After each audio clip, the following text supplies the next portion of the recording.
The poor little ginger cat was shivering in the corner, his body covered in bloody scratch marks. A passing homeless man spotted him, gently wrapped him in his coat, and picked him up. The man saved the cat, partly out of kindness, but mostly because in this helpless little creature, he saw himself. Curly actually had family, and they lived nearby. When his father ran into him on the street, he pretended not to recognize his own son, handing him a bill like tossing change to a beggar before quickly walking away. Because Curly was a junkie, he had completely wrecked his life. Curly thought the ginger cat was lost. The next morning, he carried it door to door, but everyone said no. With no other choice, Curly decided to let the cat go. It wasn't that he didn't want to keep him. The problem was, he could barely take care of himself. But when Curly came back to his spot, he found the cat still waiting in the corner. And worse, the cat's wounds had gone bad. Panicked, Curly rushed him to a vet clinic. After some treatment, the cat got better, but Curly was stunned. The vet bill was 22 pounds. Broke as he was, Curly still scraped together the cash and paid. From that day on, the little ginger stuck to Curly like glue.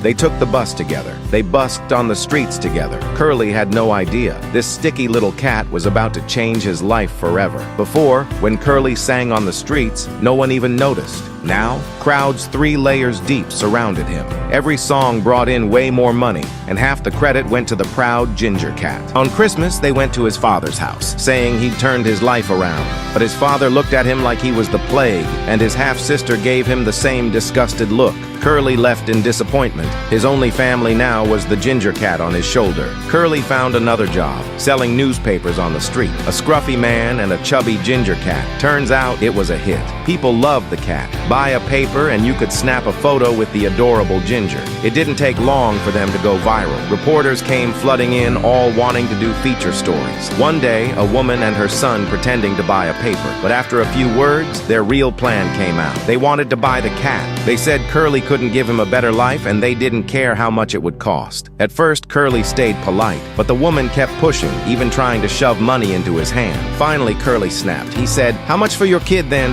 I'll trade you." With the newspapers covering their story, Curly and the little ginger became a household name. A publisher reached out, hoping to turn their journey into a book. This is a true story. With the little ginger cat by his side, Curly got clean, and even published a book about his journey. So here's the question. Can a little cat really save a marginalized soul?